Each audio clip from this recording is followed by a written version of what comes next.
Some authors argue that film and theatre are completely different art forms, and so it should remain separate.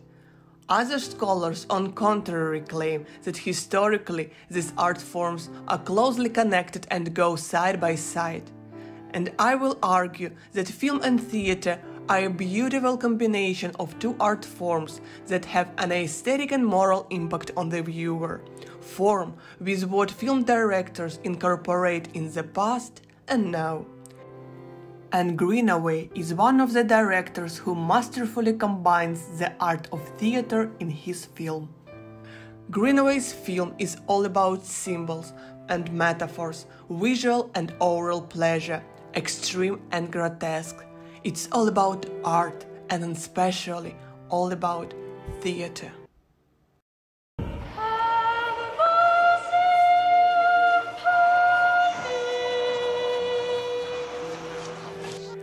The red velvet curtains are opened.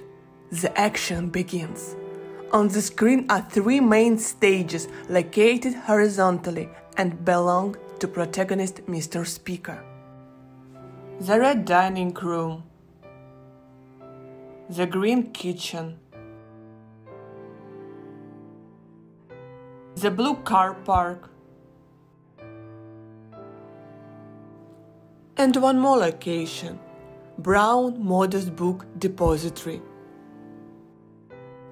All these settings are grotesque, enormous, they don't have a fourth wall and ceiling. Greenaway even does not hide from the viewer the stage construction.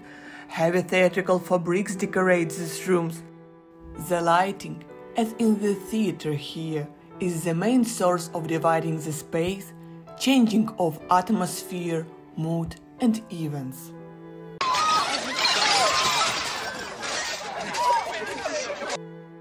The viewer will not see natural source of lighting, only artificial. Even in the so-called outside world, everything looks staged. Get up! Get in that car! The snake! Get in there! Guys! Yeah. The performance of Mr. Speaker is theatrically exaggerated. You not to smoke. Fire! You bitch! Stop getting up! Stop getting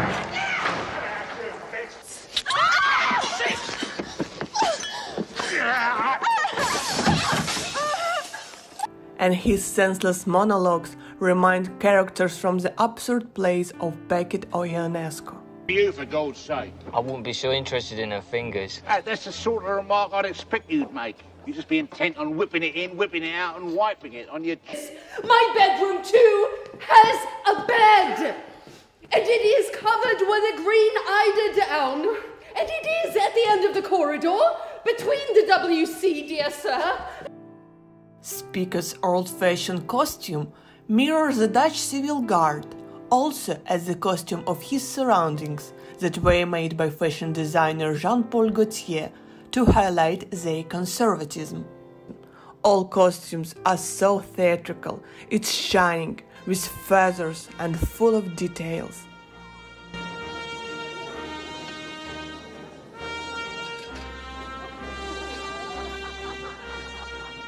The choreography of the crowd scenes in the kitchen create a tempo-rhythmic pattern that transfers a mood and atmosphere to the viewer.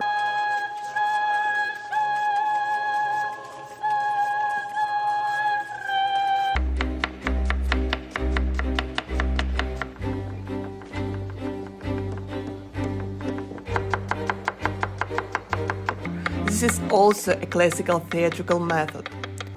They work together and create the sound to illustrate their common work and unity.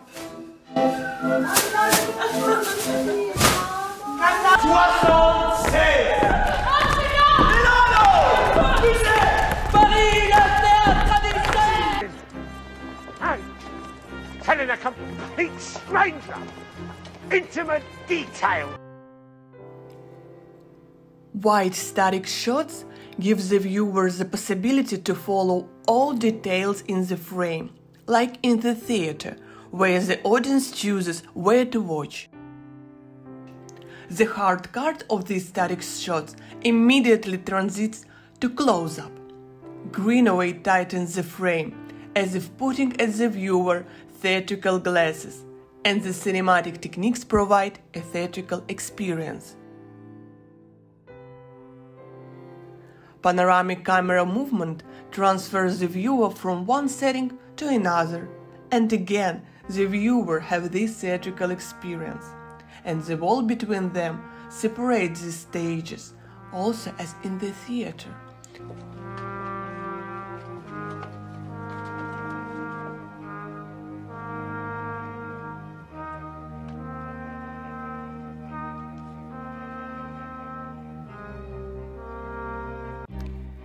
The menus of the day separate acts as blackouts in the theater.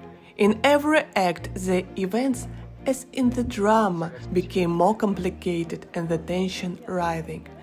The costumes are changed. On the screen is a clear spatial-temporal relationship as in the theater.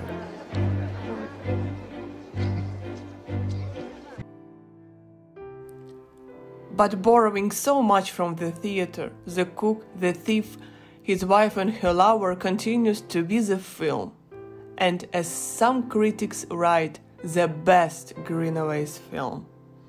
By these implementations of the theatrical techniques and combination of them with cinematic, the film accumulates and provides the viewer with a diverse and unforgettable experience.